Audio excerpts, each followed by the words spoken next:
إن الله وملائكته يصلون على النبي يا أيها الذين آمنوا صلوا عليه وسلموا تسليما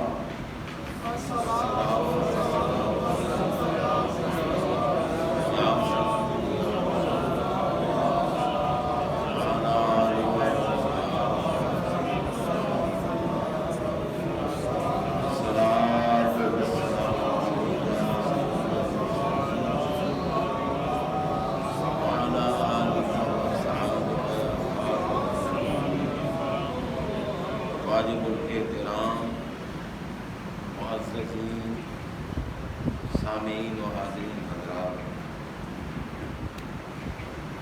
قرآن مجید، قرآن حمید، قرآن رشید کے 10واں پارہ میں سے چند کلمات طیبات کی تلاوت کو شرح آج اسلامی سال کے پہلے مہینہ کی پہلی تاریخ،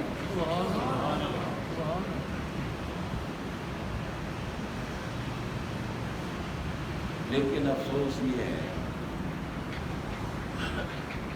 کہ جب 1 جنوری آئے نا پھر بڑی خوشیاں منائیں گے، دھوم دھام ہوتی، سال نو، سال نو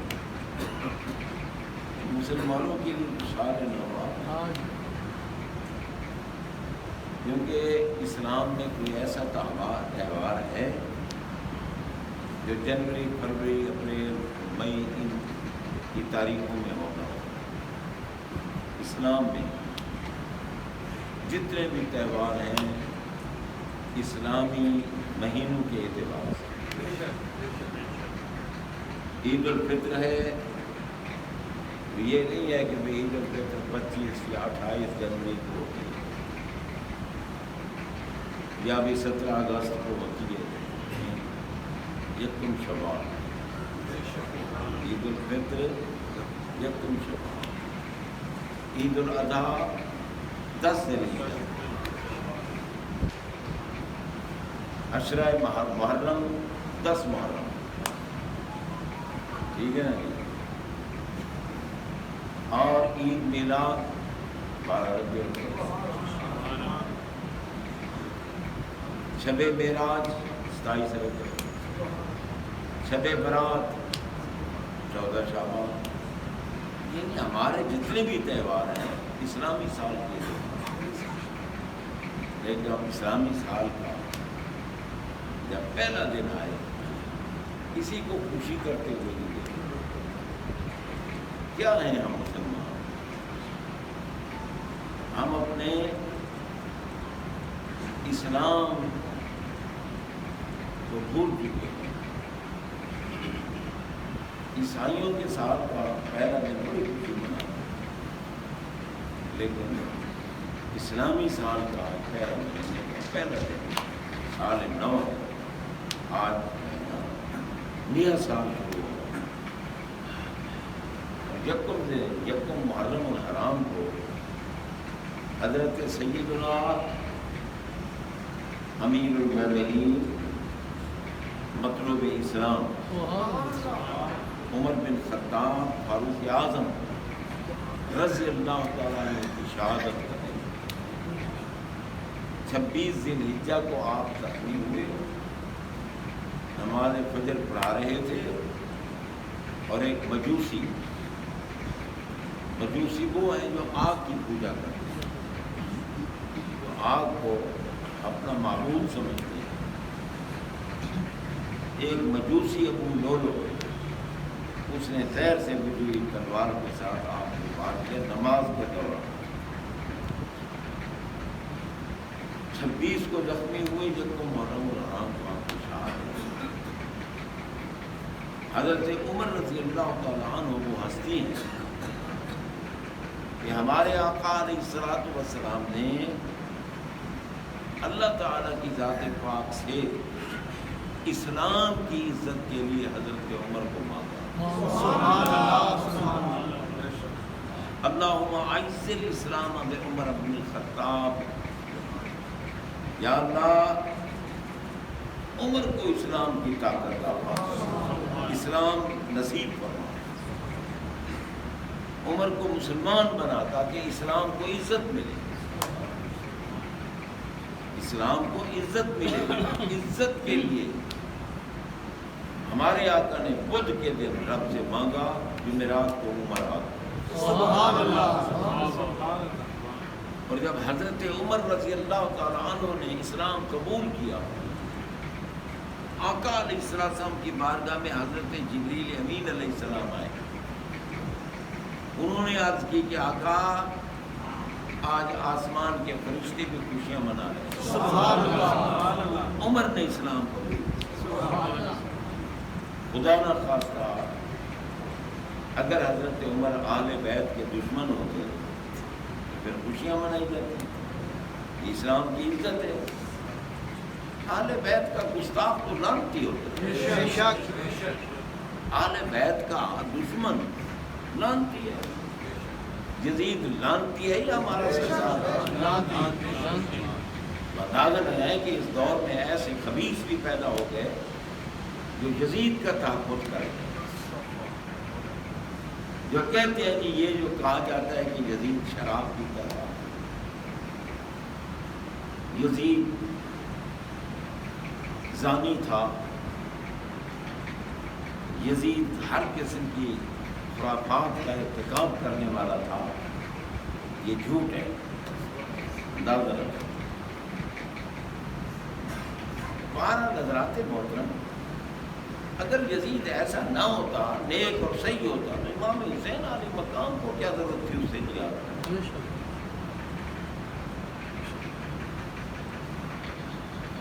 آخر حضرت امیر معاویہ رضی اللہ تعالی عنہ سے امام حسن علیہ السلام نے صلح کر لی،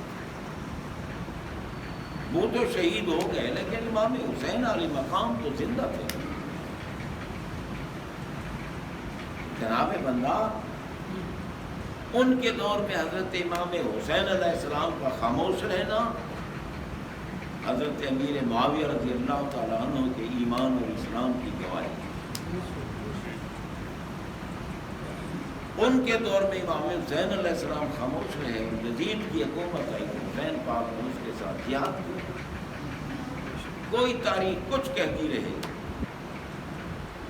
اگر تاریخ حدیث پاک کے معارض ہوگی، مخالف ہوگی، تو تاریخ جھوٹی ہے، بے شک، میرے آقا کا فرمان سچ ہے۔ بے شک، سبحان اللہ۔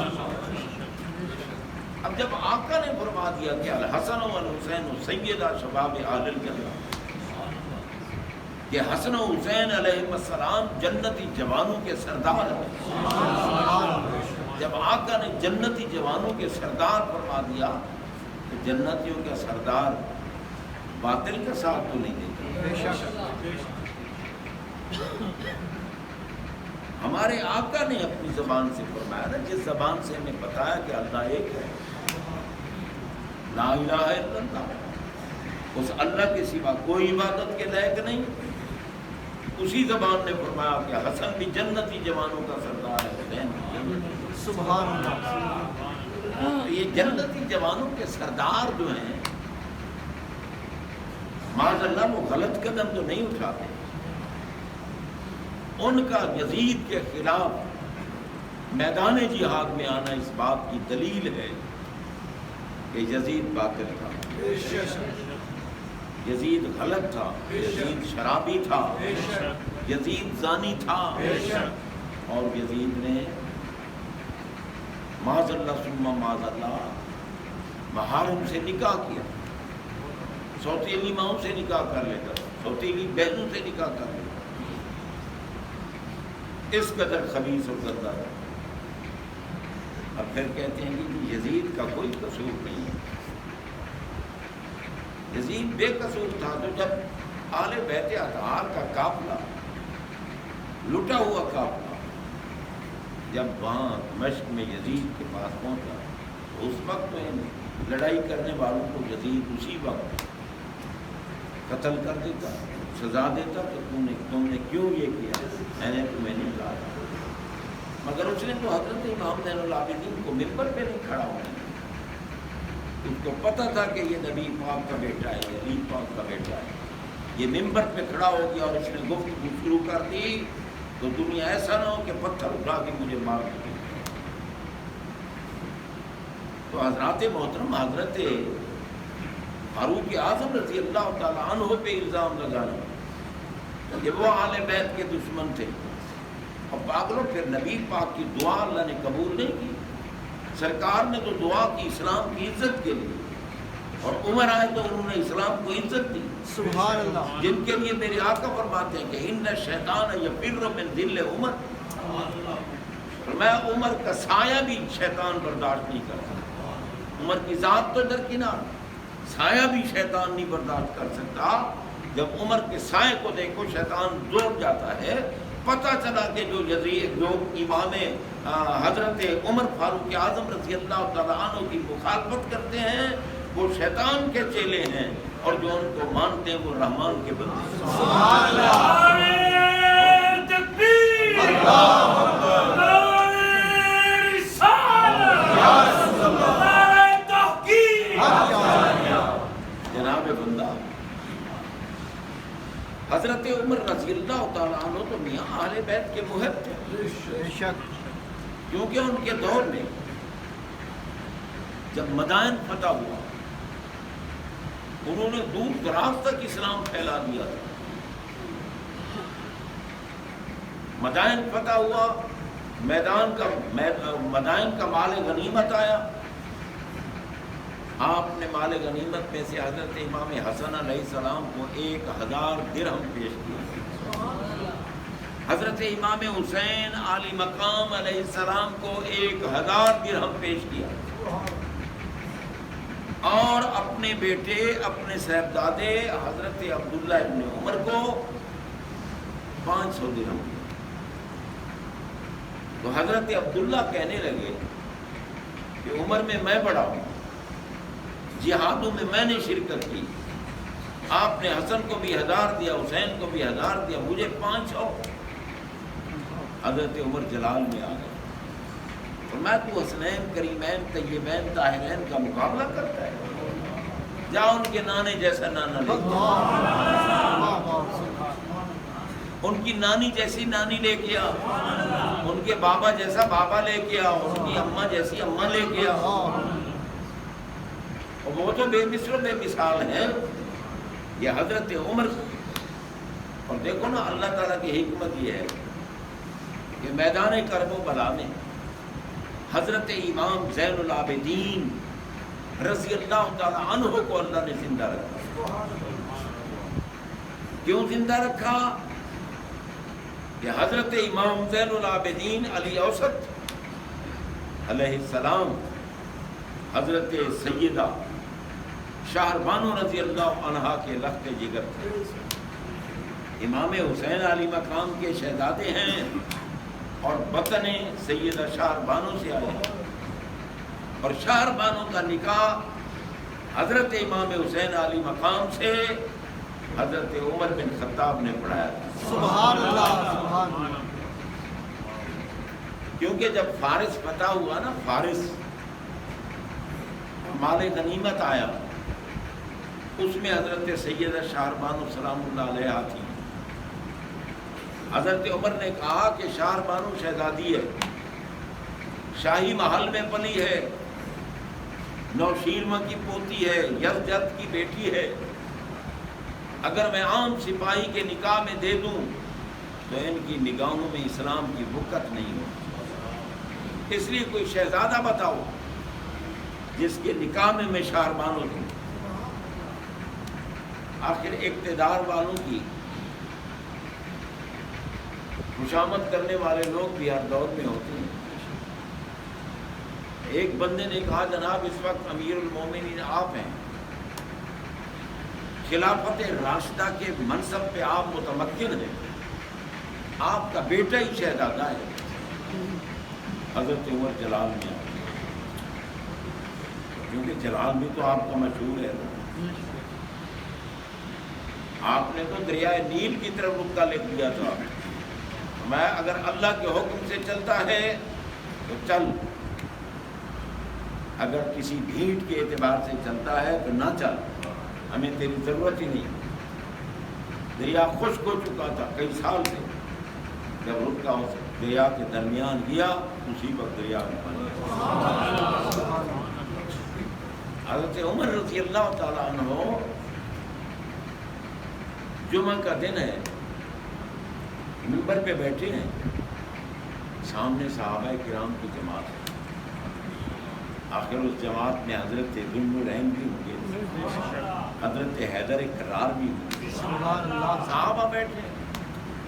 آپ خطبہ دیتے دیتے درمیان میں جملہ معترضہ، آپ نے کہا یا ساریہ تو الجبل۔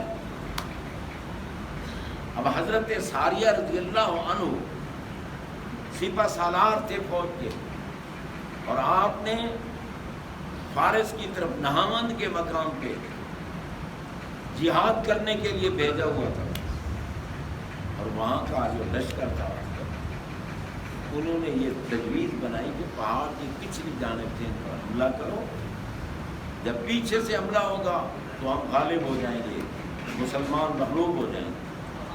وہ پہاڑ کے پیچھے سے حملہ کرنے کے لیے آ رہے تھے۔ حضرت عمر جمعہ کا دن ہے، مسجد نبوی شریف کے ممبر پہ بیٹھے ہیں، اور آپ نے آواز دی یا ساریہ تو الجبل۔ اب ایمان سے بتاؤ، جو اپنے آپ کو صحابہ کا سپاہ کہتے ہیں اور پھر کہتے ہیں کہ نبی کو دیوار کے پیچھے کا علم نہیں۔ حضرت عمر بیٹھے مدینہ منورہ میں ہیں، جو لشکر بھیجا تھا اس کو دیکھ رہے ہیں، سبحان اللہ، دیکھ رہے ہیں، اور انہیں انتباہ متنبع کیا کہ یا ساریہ تو حضرت ساریہ اس لشکر کے سپہ سالار تھے۔ آپ نے آواز دے کے کہا ساریہ پہاڑ کی طرف متوجہ ہو جائے۔ جب مسلمانوں کی فوج پہاڑ کی طرف متوجہ ہوئی تو غالب ہو گئی، وہ جتنے کافر تھے مغلوب ہو گئے، فتح ہوئی۔ ہم صحابہ حیران تھے کہ یار یہاں بیٹھ کر ساریہ کو آواز دینے کا کیا ہو؟ جب ان کی طرف سے بندہ مدینہ منورہ میں آیا اور لوگوں نے پوچھا، اس نے کہا کہ ہم مغلوب ہو رہے تھے اور حضرت فاروق اعظم نے ہمیں متنبع کیا اور ہم اس طرف متوجہ ہوئے اور ہم غالب ہو گئے۔ سبحان اللہ، آپ اندازہ لگائیں، حضرت عمر رضی اللہ تعالی عنہ کتنے جلیل القدر میں عرض کر رہا تھا کہ فارس فتح ہوا، مال غنیمت میں حضرت سیدہ شہربانو آئیں رضی اللہ عنہ، ہم آیا یہ شہزادی ہے، اس کا نکاح شہزادے سے کریں گے۔ اور پھر جب بندے نے کہا کہ آپ اس وقت خلیفۃ المسلمین ہیں، امیر المومنین ہیں، آپ کا بیٹا ہی شہزادہ ہے، تو آپ جلال میں آ گئے، فرمایا خبردار، جب تک میرے آقا علیہ الصلوۃ والسلام کے کندھوں پہ سوار ہونے والے شہزادے حسنین کریمین طیبین طاہرین دنیا میں موجود ہیں، کسی کا بیٹا شہزادہ نہیں۔ سبحان اللہ،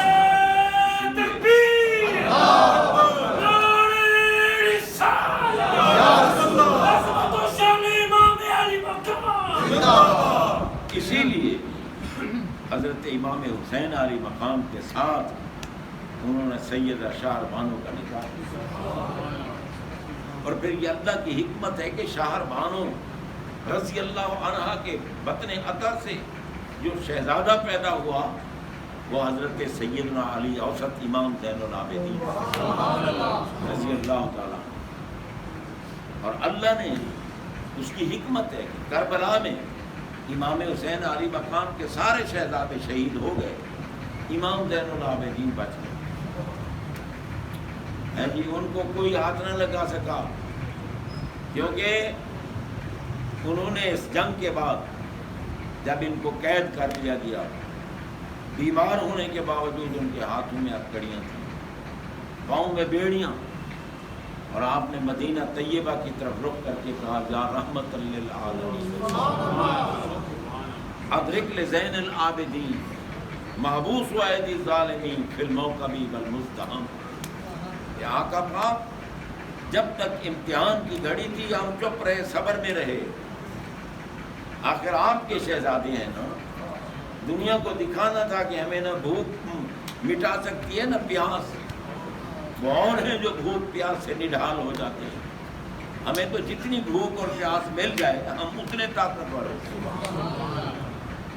لیکن اب جنگ ختم ہو گئی، اب اے ساری دنیا پر رحمت کرنے والی ذات، اب تو زین العابدین کی طرف بھی متوجہ ہو۔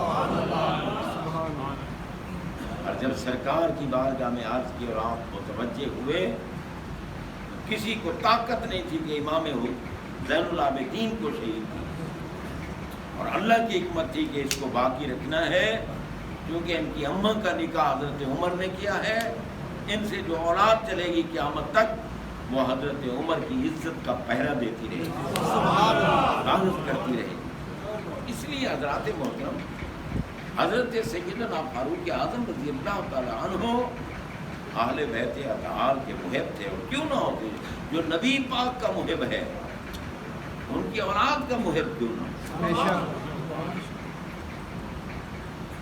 ان کو پتہ نہیں تھا کہ جو نبی کریم صلی اللہ علیہ وسلم کا دیدار کر لے مومن تو وہ غوثوں سے افضل ہو جاتا ہے، جن کے جسم اطہر کا دیدار غوثوں سے افضل بنا دیتا ہے، تو ان کا خون جن کے جسموں میں ہوگا ان کا مطلب ان کی عزت کیا ہوگی، ان کی شان کیا ہوگی۔ اس لیے حضرات محترم، حضرت سیدنا عمر بن خطاب رضی اللہ تعالی عنہ بہت بڑی اسلام میں اعلیٰ ہستی ہیں، جن کی وجہ سے اسلام بہت پھیلا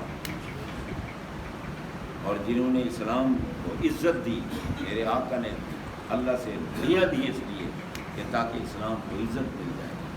بہرحال ہم اہل سنت و جماعت ہیں، صحیح العقیدہ ہے، صحیح العقیدہ، اور اس فقیر کی تو زندگی یا عقیدے کو درست کرنے اور کرانے میں گزری ہے۔ ہمیں تو عقیدہ سب سے زیادہ پیارا ہے، اور اگر اہل بیت اطہار کی عظمت و شان ہم بیان کرتے ہیں اور کوئی اس وجہ سے کہے نا کہ یہ اندرونی طور پر رابطی ہے، پاگل کے بیٹو تمہیں اندر کا کیا پتا، بے شک ظاہر کو دیکھنا، کوئی ثبوت لاؤ، کوئی ہمارا کلم دکھاؤ جس میں ہم نے معاذ اللہ صحابہ کے خلاف کوئی بات کی۔ ہم تو بابا آقا علیہ السلام کے در کے کتوں سے پیار کرتے ہیں، صحابہ کا مقام تو بہت بے شک۔ اس لیے دعا کرتے ہیں کہ اللہ تعالیٰ اس صحیح عقیدے پہ ہمیں قائم رکھے، اور رب العالمین جل شانہ ہم پہ کرم فرمائے۔ وآخر دعوانا ان الحمدللہ۔